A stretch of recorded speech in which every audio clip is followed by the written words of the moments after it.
Hey, nice to see you all. My name is Berglind. Thanks to be here. I know you're probably exhausted after these 2 days.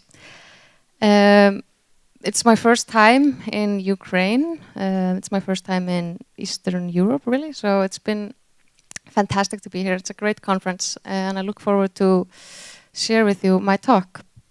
So I'm a software developer from Iceland, and I work in a company called Colibri, which is a software agency that works in teams with other businesses, and we sell, we work as software developers, product designers, and an agile coach from us works with the other company.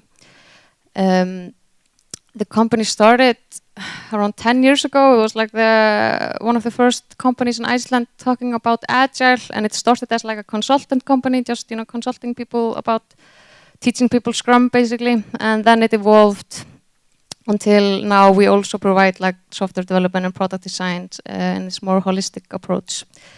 And it's governed by holacracy. I unfortunately don't speak Russian, so I couldn't attend the talk yesterday about holacracy. But that's more like a peer-to-peer governance, not like the hierarchical.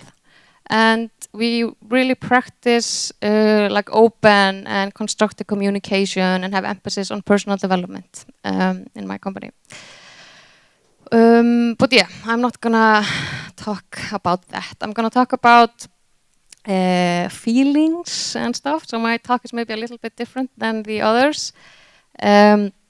But it will touch on how Agile can help us to be better persons as well. So I wanna tell you about the imposter syndrome. It's a syndrome where a person fails to internalize her own success. So she feels like an imposter or like a fake and is constantly afraid that people around him or her will find out that she's not as competent as they think. And this feeling is in spite of external signs of success. And they are just then dismissed as, just luck, or it was just good timing, or like anybody could have done it, or something like that. I was supposed to go to these slides. And these symptoms are perfectionism. Ooh, can I use this? How do I connect it? I'm sorry, I should have done that earlier. The main symptom is perfectionism, and what happened there? You can probably just exit. Okay. Yeah, it's working. Nice. Spoiler alert. Okay. Nice. Okay. And self-doubt, having unrealistic expectations of yourself and others, dismissal of compliments, and fear of success. Because with more success, you get more responsibility and more chances that other people find out that you might not be as competent. And this all can lead to stress, anxiety, overworking, and that can lead to burnout and even depression. And a lot of people do feel like this. It's pretty normal. So if we just do a check here, could you raise your hand if you relate to feeling like an imposter? Nice, thanks. Researchers show that 70% of people have an episode of the imposter syndrome at one point in their life. So it's completely normal.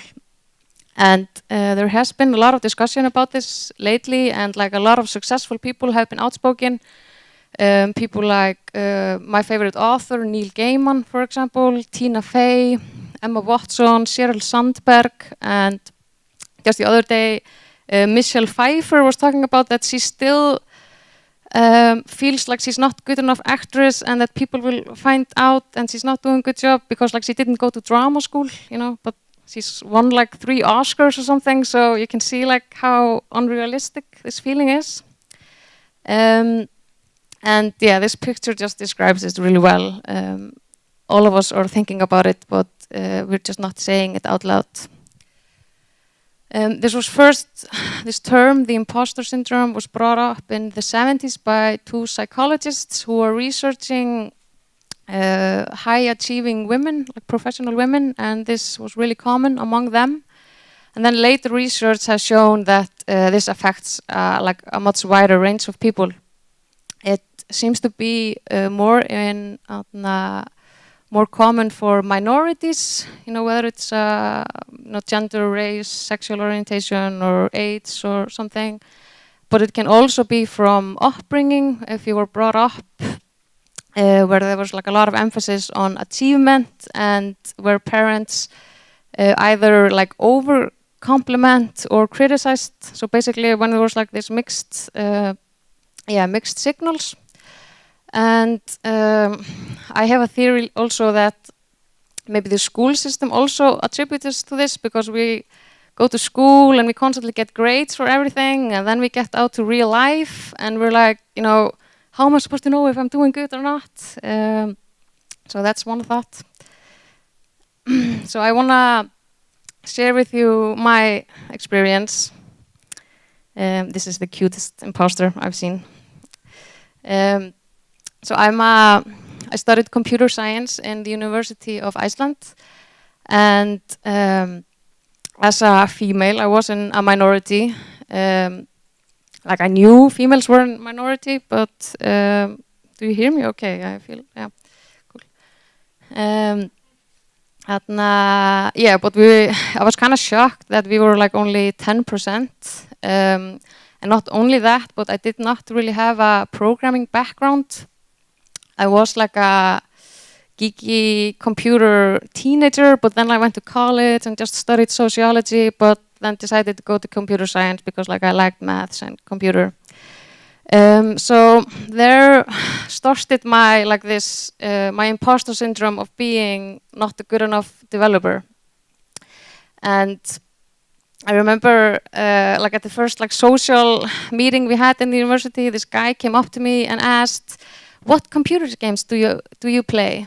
And I was like terrified. I was like, "Oh my God, I don't play any computer games. Does that mean I can't be a software developer?" But then later on, I found out that not all programmers, play games, and definitely not all of those that play video games are good programmers. So that was not the realistic view. And in my studies, I was like always terrified of people finding out how little I really knew. But in the last year, I kind of like had gotten to know people and trusted them. And when I revealed my, little knowledge to the guys, I found out that they basically had the same worries as me, and but they were just not as outspoken about it.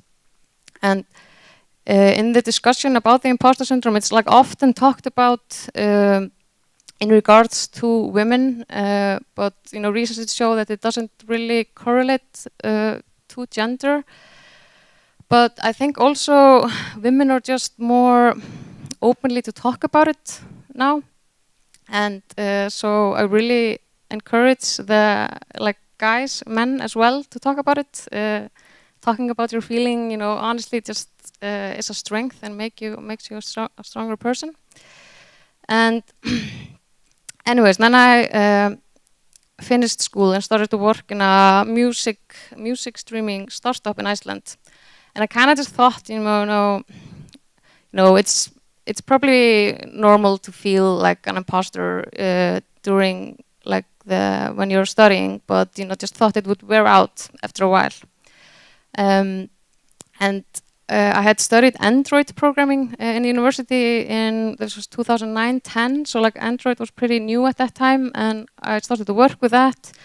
And then after 2 years, I got a job offer at an Icelandic startup called Plain Vanilla, which were doing this quiz app, mobile app. And they had done apps for iOS, like a Eurovision and a Batman quiz apps. And they wanted an Android programmer. And they approached me because I was one of the most experienced Android programmers in Iceland. And like when he said that, I was like terrified. I was like, oh my God, me? What? I'm not experienced at all. So that was really terrifying, but you know, the opportunity was really great, so I took it. And it was really fun. And after 3 years, we grew from being 6 people to almost 90 people. And we had about 40 million users worldwide, so it was a huge success. It was one of the most fastest growing apps in the App Store when it came out. And I was really involved in not only the software development, but also the product development and the technical decisions and everything. But I was always, I always had this feeling that I was not as competent as the others, and if they found out that I really didn't know at all what I was doing, they would just probably fire me or something.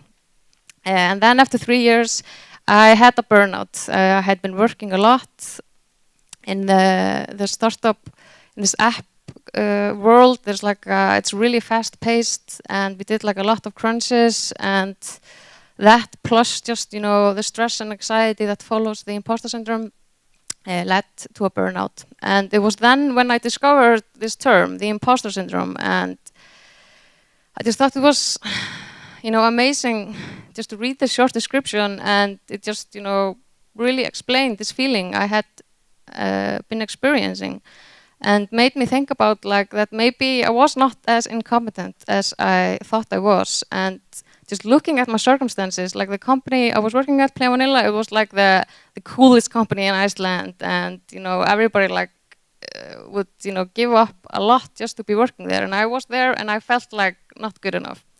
So I saw like how unrealistic this was. And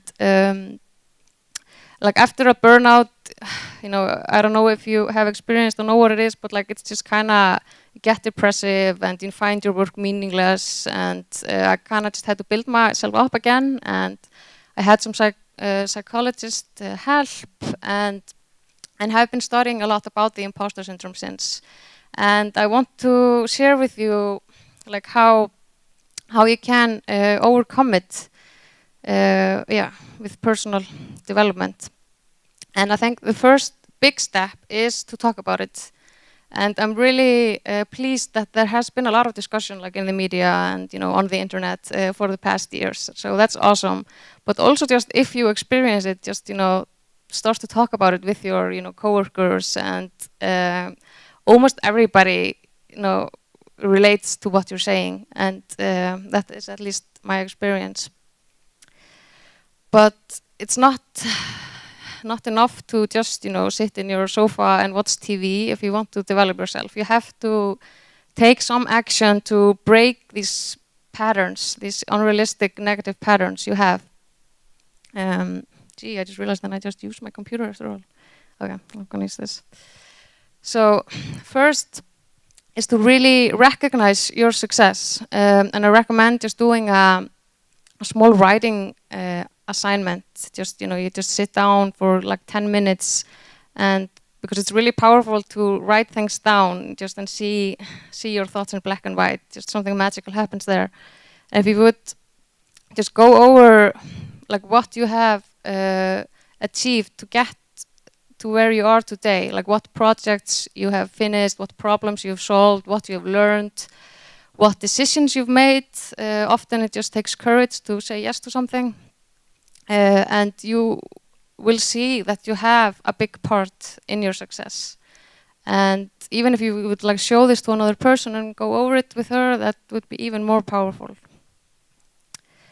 And then to recognize your strengths and weaknesses. We are all just human beings. We're not perfect, and we all like each have our own strengths and weaknesses. And it can be really harmful to compare yourself to somebody else that just has different strengths than you. Like for me, like I'm an introvert, and for a long time I was always like comparing myself with these like extroverted people that, you know, made a lot of noise and took up their space and stuff like that. Instead of just accepting, you know, who I really am and trying to work on that. But we also just have to be ready to face our weaknesses to be able to like work on them. And it might be something that we can't change and then we just have to accept it, or it can be something that we can work on. Like for me, I'm a single mom, like half of the time my son is with his dad. And for a long time, I was always comparing myself with people that did not have children and just had more time and energy than me to like program and work and stuff.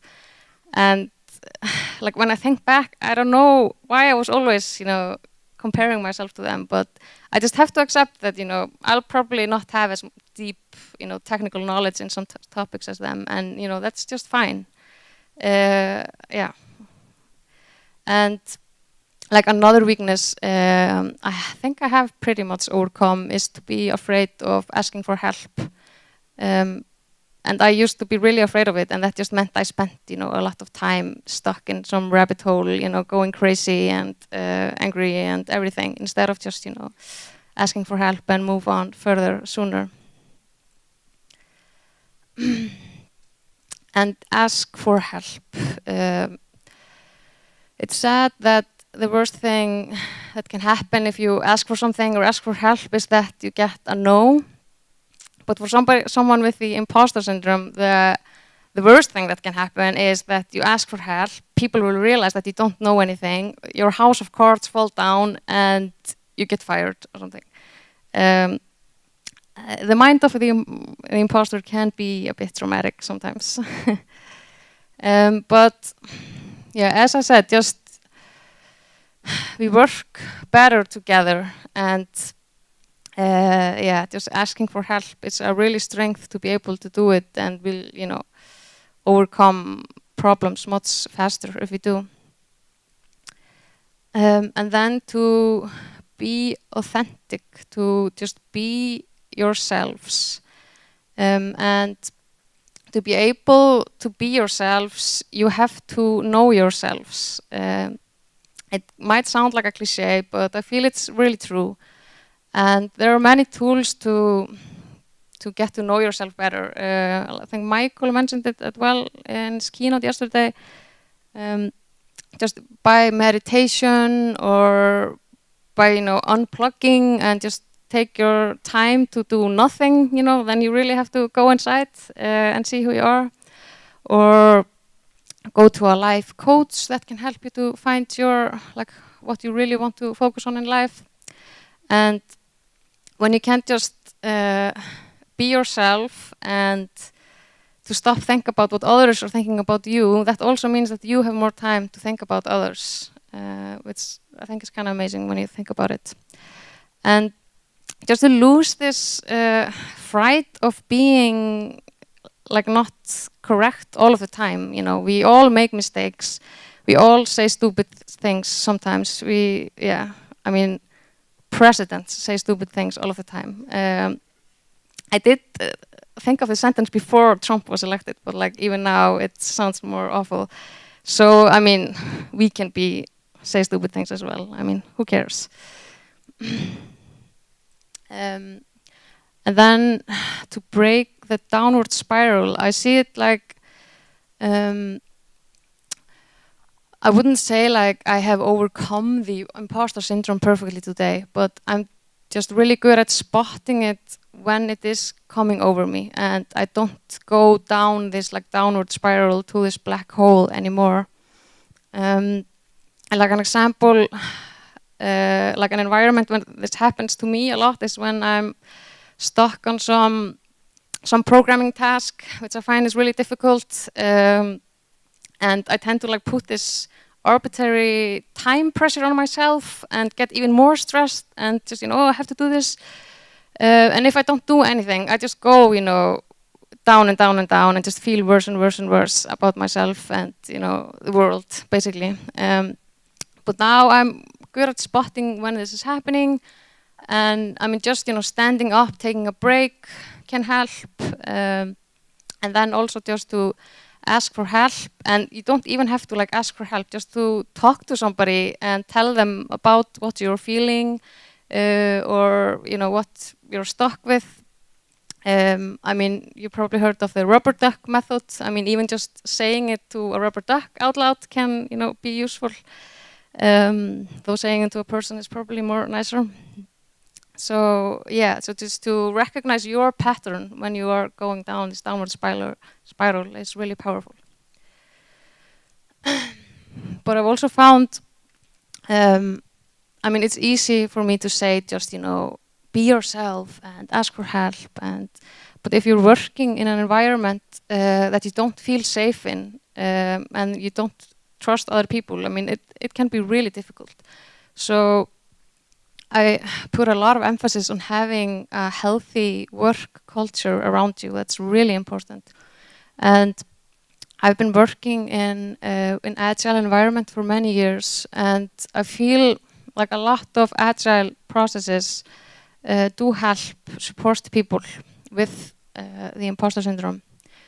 And I'm just gonna like talk about how we do it in my team in Colibri. We both, you know, do Agile together as an organization, and then I also work with another company, work with Iceland Air, and there we also have just, you know, our team routine there. And we do kind of a combination of Scrum and Kanban. And for me personally, I think it's really important to remember this people over processes, and don't get stuck in the processes. And if some process is not helping you or the team, you know, don't do it. But we do, for example, daily meetings, and it's expected in daily meetings to say if you're stuck or if you need help. So when you're in that environment, you're on a meeting and you're really expected to do it, you know, and the team really wants to help each other to move forward. And then, of course, we have like retros every couple of weeks where we go over, you know, what went wrong and how we can improve things, and also like what went well, because it's really easy to forget that as well. It's really good to emphasize on that. And I mean, agile in itself is about imperfection. We're not striving for perfection, but we're striving for improvements all of the time. If we would wait with releasing something until it would be perfect, we would never release anything in the software world. So, you know, just thinking about that really helps you to overcome this perfectionism as well, I feel. And then at Colibri, we also have check-ins on Fridays. So on every Friday, we check in with each other and share how we are feeling. We talk about like these 4 feelings: if you're glad, mad, sad, or afraid of something. And this both helps you to see like where your teammates are coming from, and like, you know, maybe somebody says like his grandma is sick, and you realize, okay, he was maybe not annoyed at me this morning when I said hi and didn't answer. He was just maybe thinking about his grandma, and like clears up a lot of that stuff. And it also just builds trust within the team to really know people when they share their feelings and know what's going on in their lives. We did not invent this method. This comes from a book from a guy called Jim McCarthy. He and his wife wrote, and they did a lot of research and workshops on how to make the best teams. And it was really clear that if you have a broken team that does not communicate well, the product won't be good. But if you have a good team that really trusts each other and works well together, you get a good product. So, you know, having a good team is really important. And then we also have weekly all hats meetings where people can bring any tension they have regarding the company. It doesn't have to be negative. It can also be positive. Just if there's something people are, you know, unclear what's happening, or something they want to bring up, they can do that. And just having all of these, you know, platforms and where you are expected to be yourself and raise your voice is really important, because and then people can be themselves. And then other things that can help is, for example, pair programming, and this does not have to apply just to programming. You can also pair on probably all kinds of tasks. But I remember when I first asked to pair program some years ago, I was terrified. I mean, how was I gonna fake my programming skills when there was like another person literally watching over my shoulder? So it was really terrifying, and like I tried to avoid it as much as I can, hating all these Agile coaches. I was talking about this and stuff, but then I did, and it wasn't as horrible as I thought, and I actually saw that maybe I knew actually more than I thought I knew. I still today though get a little bit like stage fright when I pair program, especially like when I'm in the driver's seat or like on the keyboard. But it's getting easier every time. And then like when you're in the back seat, like when you're watching another person program, that's really valuable. I felt to see how another programmer thinks and how he gets the solution, and to see that he doesn't know the solution on forehand either. I mean, he doesn't know what he's doing either. We're just, trying our best to find out problems. So that's really valuable as well, to see how other people think. And then I feel to have a formal feedback within the company is really important. In Colibri, like we have a lot of emphasis on, trying to have like daily feedbacks, to have it in mind, to have feedbacks to people, but it's really easy to dismiss that. At least I feel so. She's probably just being nice, or whatever. But so to have like a formal feedback is really valuable, and it doesn't have to be complicated at all. Just to have somebody that works closely with you. I've done it with an Agile coach or my team lead that you trust, and you're just both prepared to talk about how you're doing, and of course you have to be prepared to get some criticism as well. But just remember, like, getting criticism is a chance to improve. But in my feedback sessions, I've always gotten some positive feedback as well, which I just didn't realize that somebody had noticed, or didn't realize that it was something not just usual to do. So that's really important. And yeah, kind of a funny story though.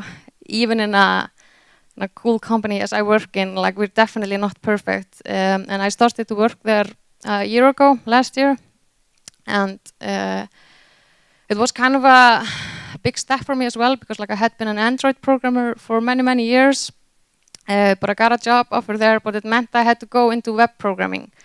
And I honestly don't think I would have dared a couple of years ago to really change field, because this meant I just really had to reveal, how little I knew and be ready to ask for help and everything like that. But since I really liked this culture in this company, I really wanted to give it a go. And I did. Like 1 or 2 months later, my coworker asked me if I wanted to give a talk at a JavaScript community meetup. And that's where the idea of this talk came up, and I did, and it got really good reception and everything. And like I gave more talks, and I was getting kind of cocky, like, yeah, I'll probably never, experience this imposter syndrome anymore, since I can tell other people about it. But then a couple of months later, I started to feel really insecure at work. And then I realized I had been working there for 4 months and I hadn't gotten any formal feedback at all. So I asked for it and I got it, and it went really well and made me feel much better. But like now I've also come to see, I think it's really normal when you go into a new situation. And for me at first, I was just so open about like that I didn't know what I was doing, so I didn't feel bad. But there came to a point like after these 4 months where I had started to learn something, like a lot of things, but I realized, how much more I did not know, and then I got like kind of insecure. So also just to see like these patterns with you and just accept it for what they are and don't have them control you is also really valuable. Yeah, and then we have always in our teams, when we kick off a new team, we write like a working agreement of how we want to work together as a team. And I just want to show you here the Colibri working agreement, and I feel especially the first 3 ones are really applicable to the imposter syndrome. So that's to practice open and constructive communication, ask for help and work in teams, especially in difficult situations, and assume the best in people. And I feel especially the last one, assume the best in people. I just, it's just great life philosophy, I think. Because like when you do, you give yourself space to be imperfect because you just assume the best in people and you just assume that they won't judge you or anything. So it's I can promise you, you'll be happier if you just assume the best in people.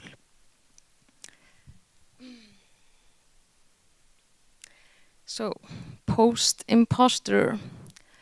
I like a lot of people that suffer from the imposter syndrome like don't realize that they don't need to feel like this stressed and so afraid all of the time. I definitely didn't. And I've talked to so many people after my talks that, had no idea that they were not alone in the world feeling like this. So I'm just really grateful of being able to share this with others, because it really improves your life quality, where you can't just be yourself. You're not thinking about what others think of you, and to get to the state that you can like embrace your uniqueness instead of being afraid because you're not like everybody else. Thinking back, if I could have just embraced my uniqueness in studying computer science, of being a woman and coming from a more sociology background, because that meant that I had like a different angle on things than others, like not a better angle, but just a different angle, and getting different angles on things just improves any situation, I think. So yeah, like let's embrace our uniqueness, which I hope this penguin is doing because he's so cute. I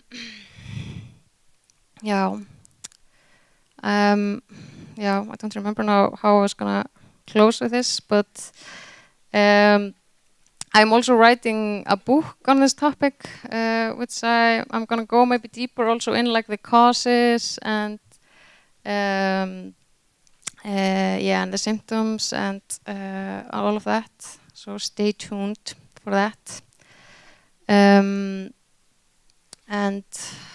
I feel like I'm forgetting something.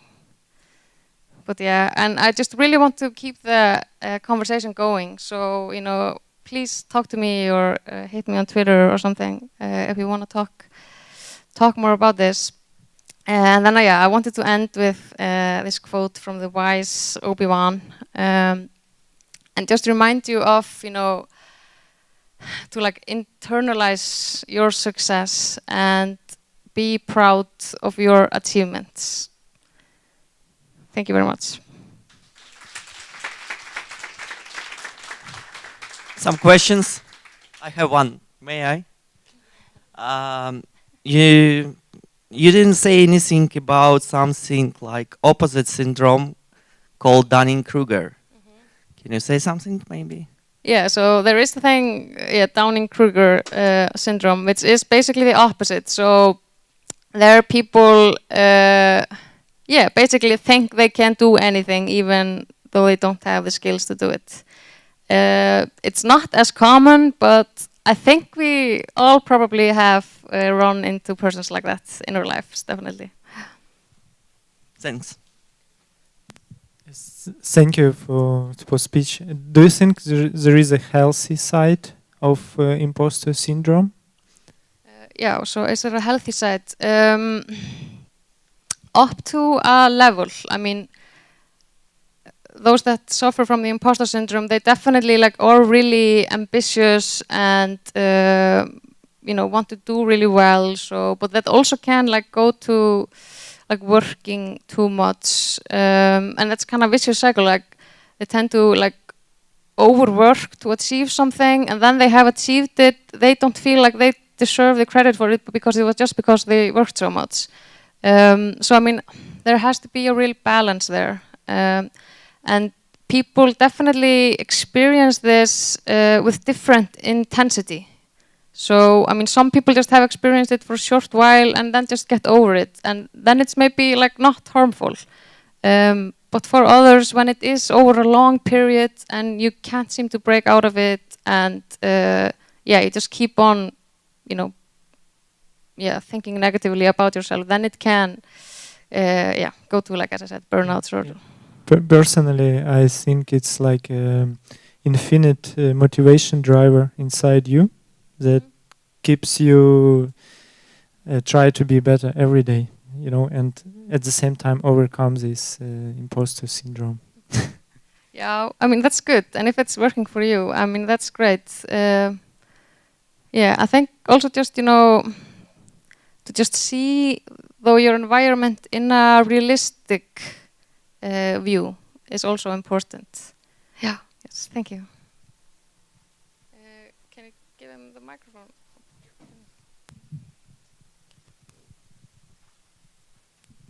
Thank you. I'm just curious, why do you concentrate on resolution for imposter symptoms, namely at work, environment and culture?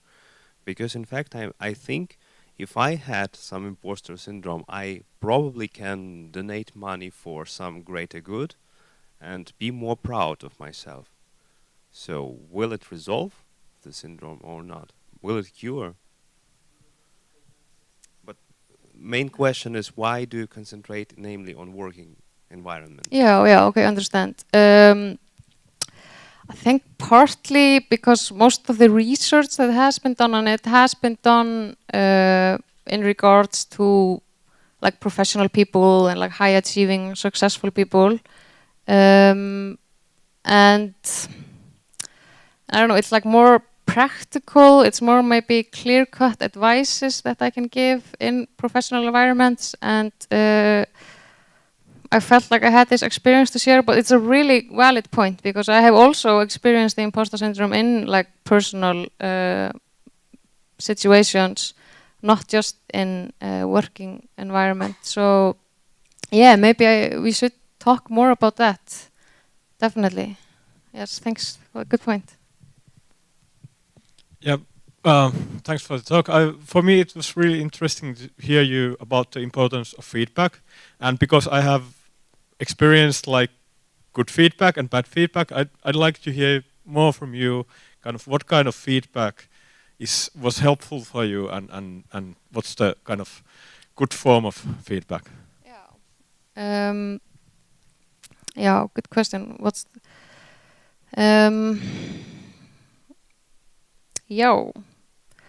I think like what we have to think about, when giving feedback, it's like it's not enough to just say, you did a good job.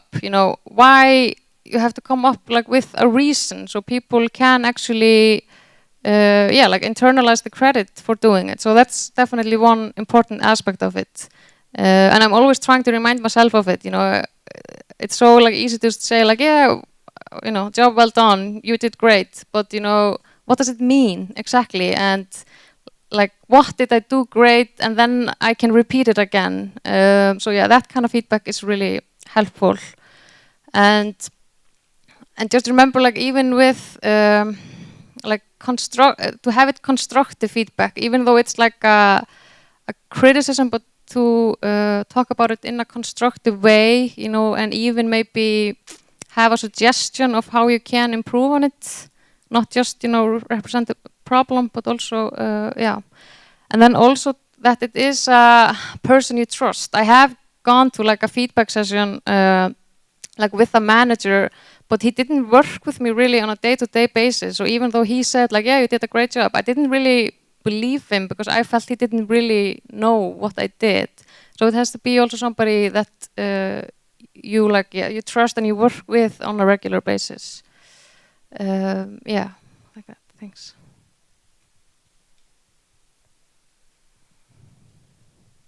Some more questions? Oh, okay. Hello.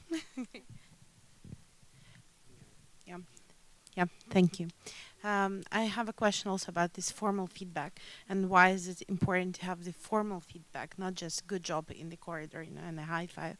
Also had some thoughts on it because when you're when you are suffering when you're in a dark place, you know, you really are hectic. I mean, your mind is just, you know, just roaming inside of itself, and you need structure. And I think that the thing about formal feedback is that it is structured.